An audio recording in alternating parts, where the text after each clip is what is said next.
우리 시편 147편입니다. 147편이요.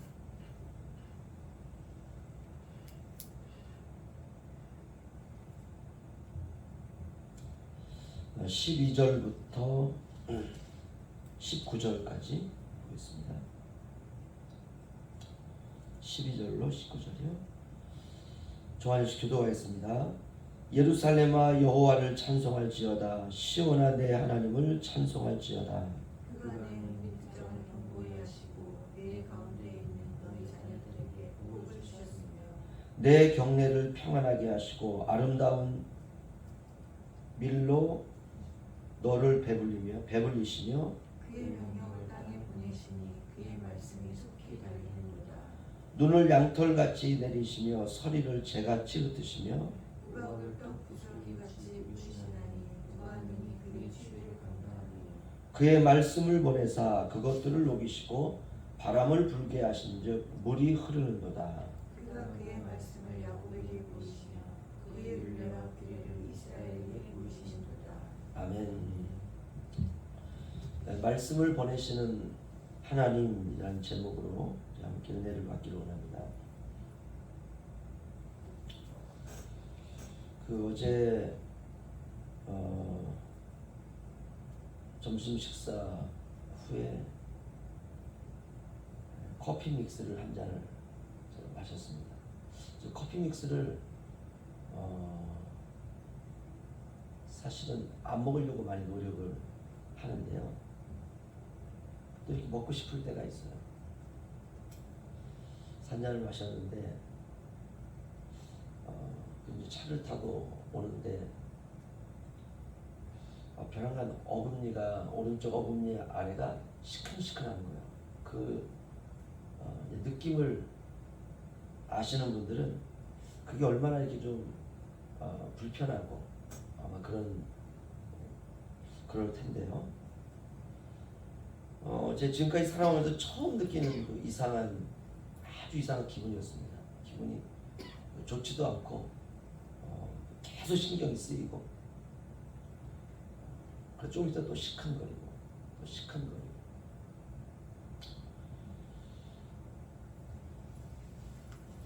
우리 집사람이 그냥 아무런 일이 아닌 것 같은 표정으로 충치가 생겨서 그래 이 말이거든요. 근데 감동도 없고 우리 아이들한테는 우리가 이제 그런 얘기 하죠. 엄마 나 이빨이 아파 그러면은 너 요즘에 과자도 먹고 단 거를 많이 네가 먹어서 네 이빨에 벌레 생긴 거야. 그게 딱 생각이 나더라고요. 내 어금니에 벌레가 생겼구나. 그래서 내가 어떻게 하면 될까 그랬더니 정말 최악의 얘기를 하더라고요. 본인도 이빨이 시큰거려서 이제 병원을 갔더니 신경치료를 한 이빨이래 가지고 이제 더 이상 치료가 안 되기 때문에 빼야 됩니다. 이 말은 뭐예요? 뺄 수도 있다 이 말이거든요. 그러니까 더 심란해졌어요. 괜찮아. 좀 있으면 괜찮을 거야. 양치하면 괜찮을 거야. 이러면 내가 용기를 가질 텐데 아주 최악의 말. 빼야 돼. 그러니까 이제 그 말이 계속 이제 신경이 쓰이니까 기분도 별로 안 좋고 그래서 이제 집에 와서 얼른 양치질을 하고 난 후에 또 계속 시큰거려요. 그래서 이제 주님께 이제 기도를 했죠. 주님 제 이빨이 고장날 때가 되긴 한 건 알겠습니다. 그런데 죽을 때까지 치과에 가지 않도록 좀 도와주세요. 울릉도에 치과가 하나 있긴 있다고 그랬잖아요. 그래서 치과에 가야 되겠네 그랬더니 또 거기서 또 최악의 얘기를 하더라고요. 울릉도 치과는 임플란트밖에는 못한다고. 또 육질 나가야 되잖아요. 어제 아주 기분이 너무 안 좋은 날이었어요. 좀 도와줘야 되는데 사실 죽을 때까지 치과에 가지 않는 일, 아무리 제가 기도를 한다 할지라도 그런 일은 없죠. 그런데 그렇게 기도를 하고 싶은 거예요. 왜냐하면 여러 가지가 이제 불편해지고 복잡해지니까 제 머리가. 그래서 왠지 집에 가서도 우울하고 그러면서 이제 목양실 좀 가서 혼자 있어야 되겠다. 그러면 계속 시큰거리고. 제가 깨닫게 된 게 하나가 있습니다.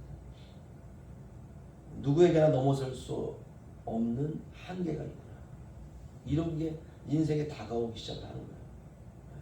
뭐 일종의 뭐 건강의 한계지, 그렇죠? 아무리 뭐 제가 이빨이 튼튼하다고 나이가 들어가면서 죽을 때까지 하나도 빼지 않고 치과도 가지 않고 죽을 때까지 그의 이빨이 건강하였더라, 이런 건 없거든요. 연세 드신 분들 보면 전부 이제 나이 들어가면서 이빨 때문에 고생하시고 뭐 틀니하시고 임플란트 하고, 이게 이제 우리가 뭐 인정할 수밖에 없는 한계거든요. 근데 이제 이게 넘어설 수 없는 거죠. 이거는요, 빼야 되는 거죠. 누구에게나 넘어설 수 없는 한계가 있구나. 근데 이게 이제 그런 한계가 점점 나타날 거란 말이에요, 그렇죠? 뭐 치아뿐만이 아니라 또 몸에 어디가 안 좋고 어디가 안 좋고, 또 건강의 한계, 또 물질의 한계, 그렇죠? 인간관계의 한계, 이게 이제 제가 넘을 수 없는 한계들이 계속 다가온다고. 이렇게 한계들이 내게 나타나다가 결국은 마지막에 이 모든 한계를 나에게 가지고 왔던 그 원흉, 그 마지막 한계가 내 인생에 딱 다가오는데 그게 죽음이구나.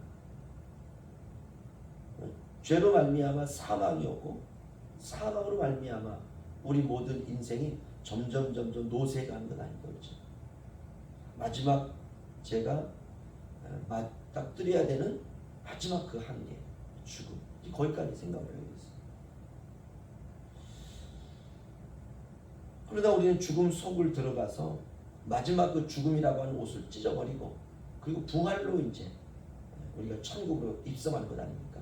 또 그 생각을 하니까 결국 내가 입어야 되는 한계구나. 그리고 마지막 내 안에 있는 예수의 생명으로 말미암아 이걸 옷을 그냥 확 찢어버리듯이 죽음을 찢어버리고 요단강을 건너 내가 주님 품에 안기는, 내가 거기까지 가야 되는구나.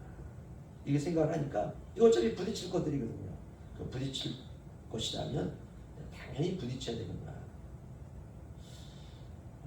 이제 그런 마음을 갖고 저녁 이제 식사를 하면서 잠깐 뉴스를 앉아서 보는데 내 마음이 많이 회복이 됐거든요. 근데 또 그냥 절망스러운 뉴스를 또 보게 됐어요. 올해 한 해요. 고독사를 한 사람들 가운데 50%가 5060이라는 거예요. 이게 저 아니에요, 그렇죠? 이것도 한계인 거예요. 또 이것도 이게 죽음이라는 것은 참 축복된 자리, 기독교적인 신앙에서는 굉장히 축복된 자리죠. 죽음을 통해서 주님의 나라로 들어가는 하나의 문이니까, 영원을 들어가는 이 세상의 마지막 문이 죽음이거든요. 근데 이제 고독사라는 얘기를 들으니까 굉장히 또 슬픈 얘기예요. 고독사의 50%가 5060세대다. 5060은 낀 세대 아닙니까, 그렇죠? 위로는 부모님에게 효도하고 아래로는 자녀들을 열심히 키워냈지만 우리 MZ세대는 그런 걸 모르는 세대잖아요, 그렇죠? 낀 세대, 굉장히 고독한 세대, 고독사를 감당할 수밖에 없는. 그렇다면 이런 모든 한계들을 이길 수 있는 길이 뭘까? 한계를 인정하는 거죠. 이거 인정할 수 없기 때문에 이게 힘든 게 아닐까, 그렇죠? 이빨이 아프고 막 시큰시큰하고 이제 이런 상황들, 이거 한계거든요. 이거 왜 이러냐? 이거 뺄 수도 있지. 그동안 나와 함께 내 몸에서 계속 이렇게 같이 살아왔던 무언가를 빼내야 된다는 거는 이별이거든요. 이게 참 마음이 그렇단 말이에요. 그런데 이것을 이길 수 있는 길은 그 한계를 인정하는 것. 인생의 모든 삶과 경험이 그렇습니다. 그것을 인정하며 살아가는 것. 왜냐? 주님께서 내게 주신 환경이거든요. 왜 주셨느냐? 나의 영적인 성장을 위해서 이걸 통해서 성장하는 거예요. 생각하는 것이. 오늘 시편 147편 12절 보시면요. 예루살렘아 여호와를 찬송할지어다 시온아 내 하나님을 찬양할지어다. 아멘. 어제 새벽에 봤던 말씀과 똑같죠. 성도의 삶은 찬양하는 삶입니다. 아무리 강조해도 이건 지나치지 않습니다. 사실 찬양만 하고 살아도 돼요. 저는 그런 마음이 더 강해집니다. 물론 밥도 먹어야 되고 일도 해야 되고 가정도 돌봐야 되고 아이도 키워야 되고 급한 일들도 막 해야 되고 또 처리해야 되는 일들 또 갚아야 되는 밀려오는 고지서들 다 해결을 해야 돼요. 또 어떻게 이런 많은 일들이 우리에게 많은데 어떻게 찬양만 하고 살 수 있느냐 이렇게 우리가 묻고 싶을 수 있습니다. 저도 그렇게 물은 적이 많아요. 그런데 이제는 좀 알 것 같아요. 왜 찬양만 해야 되는지. 우리가 이제 기도는 마르틴 루터가 그런 얘기를 했죠. 기도는 영혼의 호흡이다. 맞습니다. 우리가 우리의 육체도 호흡하지 않고는 살 수 없습니다. 물속에 있는 물고기도요. 그 안에 불에라고 하는 게 있어가지고 이걸 가지고 호흡하거든요. 모든 동식물은 다 호흡해야 됩니다. 나무는 호흡하는 나무는 그런 게 없는데 나무도 있습니다. 나무도 이파리에 보면 기공이라고 하는 것이 있어요. 굉장히 신기하죠. 기공, 공기가 들락거리는 작은 구멍이에요. 현미경을 가지고 오면 볼 수가 있습니다. 산소는 내뿜고 이산화탄소는 들어 마시고 이게 나무가 하는 기공입니다. 사람은 반대죠. 사람은 산소는 들이키고 이산화탄소는 내뿜고. 그리스도인은 십자가로 말미암아 죄 사함을 받고 부활로 말미암아 영원한 생명을 이제 우리의 영혼의 선물로 받아서 영이 살아난 사람입니다. 그 세상과 다르죠. 세상 사람들은 영이 죽어 있고 그리스도인은 영이 살아 있고 바로 그 영이 호흡을 해야 되는데 이 영의 호흡이 뭐냐? 그게 기도라는 거예요. 그래서 기도하면 영이 살고 기도하면 영의 색깔이 달라지고 기도하면 세상을 바라보는 우리의 자세와 눈과 태도가 달라지고. 그러면 찬양은 무엇인가? 찬양은 그 기도에 곡조를 붙이는 게 찬양이에요. 그러니까 찬양도 기도죠, 그렇죠? 그러니까 곡조 있는 기도예요. 기도인데 곡을 붙여서 하나님께 기도하는 것. 이게 찬양입니다. 굉장히 놀랍죠. 그래서 기도하면 삶이 바뀌고 기도하면 우리의 영의 색깔이 달라지듯이 찬양하면 똑같은 거예요. 찬양하면 곡조 있는 기도니까 이 얼마나 아름답습니까? 마음에 기쁨이 오는 것이죠. 13절로 15절 우리 한번 보죠. 13절로 15절 저 한 절씩 교독하겠습니다. 그가 내 문빗장을 견고히 하시고 내 가운데 있는 너의 자녀들에게 복을 주셨으며 내 경외를 평안하게 하시고 아름다운 일로 너를 베풀리시며 다 함께요. 그의 명령을 땅에 보내시니 그의 말씀이 속히 달리는도다. 아멘. 13절에 주어는 그가입니다. 그가. 그 목적어는 너희 자녀에게. 그럼 그가 하나님이 너희 자녀에게 뭘 어떻게 하신다는 겁니까? 복을 주셨다 이거예요. 복을 주셨다. 그가 너의 자녀에게 하나님께서 나의 자녀에게 복을 주신다는 것이. 그러니까 우리 자녀들이 복 받는 이유가 뭐냐? 하나님이 주신 것이에요. 나의 자녀에게 복을 주시는 분도 하나님이라는 것이. 우리가 신앙이 아주 중요한 이런 변곡점들 아닙니까? 그래야 흔들림이 없어요. 하나님이 주시는 거예요. 하나님이 내 자녀를 키우시는 거예요. 아무리 내가 환경을 잘 조성하고 아무리 내가 모든 걸 잘 해나가려고 해도 하나님이 빗드시면 그냥 끝납니다. 내가 하는 것 없어도 하나님이 내 자녀를 붙잡으시면 복을 받는 이 원리. 그래서 우리는 시선을 하나님께 두고 사는 것이죠. 15절 보시면요. 아주 중요한 말씀이 나오는데요. 그의 명령을 땅에 보내시니 그의 말씀이 속히 달리는도다. 아멘. 그의 명령, 하나님 말씀이죠. 하나님께서 우리에게 무엇을 보내시느냐? 말씀을 보내신다는 것이죠. 말씀. 하나님이 말씀을 보내서 우리를 지키시고 보호하시고 인도하신다. 이것이 하나님의 방법입니다. 살다 보면 많은 시련과 어려움을 만나게 됐죠. 그게 인생이니까 누구나 다 만나는 겁니다. 바다 위에 배 한 척을 띄우면 풍랑도 있고 잔잔한 것도 있고, 마찬가지로 인생도 엄마의 태로부터 이 세상에 나오면 세상의 파도에 인생이 흔들리는 것이죠. 시련과 어려움과 폭풍과 바람도 만나고. 그런데 신자는 이 세상을 살다 보면 특별히 눈에 하나님께서 우리에게 말씀을 보내셨다라고 하는 것을 우리가 이제 알게 됩니다. 말씀이 와서 우리를 이끄는 거죠. 우리가 사람 사이에서도 먼저 나가는 게 뭐냐면 말입니다. 말이 먼저 나가요. 모든 삶이 그렇습니다. 말을 먼저 하고 생각하고 행동하는 것이죠. 물론 말을 하지 않는 경우도 있습니다. 이런 경우는 말은 하지 않았지만 우리가 생각하는 것이죠. 생각도 일종의 그러니까 보이지 않는 말이죠. 보이는 생각은 그게 말이죠. 생각이 보이는 형태로 나타나는 것, 그게 말입니다. 그러니까 말이 보이지 않는 형태로 먼저 나에게 있는 것, 이게 이제 생각이죠. 하나님도 마찬가지입니다. 하나님은 생각하는 동시에 말이 나가요. 하나님이 생각하셨다. 그 말씀으로 나온다는 것입니다. 이게 참 우리가 이해하기 어려운 속성인데요. 하나님은 생각하면 존재하세요. 우리는 그렇지 않잖아요. 그렇죠? 모든 게 그래요. 특별히 믿는 신자에게 하나님께서는 말씀을 먼저 보내셔서 우리에게 가야 될 길을 알리신다는 것입니다. 그런 의미에서 우리에게 온 하나님의 말씀을 볼 수 있어야 되죠. 저와 여러분의 생에 이미 와 있는 말씀이 있는 줄로 있을지도 모릅니다. 이미 와 계신 말씀, 주님이시죠, 그렇죠?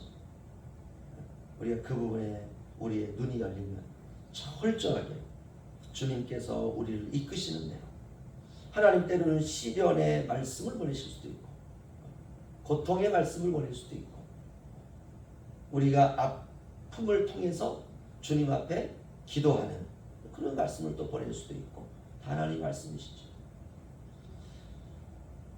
16절로 19절, 여기도 또 똑같은 말씀이 나옵니다. 저와 이제 교도하겠습니다. 눈을 양털같이 내리시며 서리를 재같이 흩으시며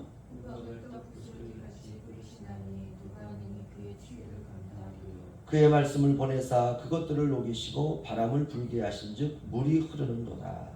그의 말씀을 야곱에게 보이시며 그의 일령 계례를 이스라엘에게 보이시는도다. 아멘.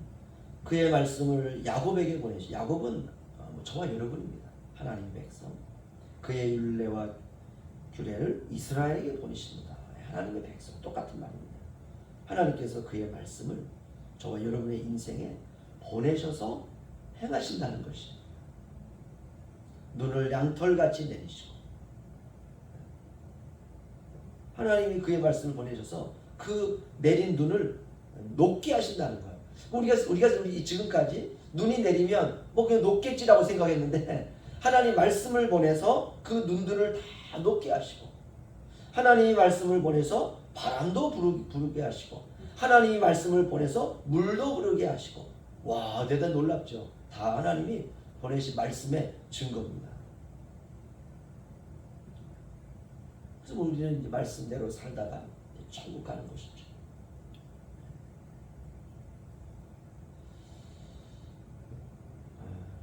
우리가 주님 만나는 그날까지 어떤 시련과 역경과 아픔 가운데서도 잘 믿음으로 살아내시기를 주의 이름으로 축원합니다. 기도하겠습니다.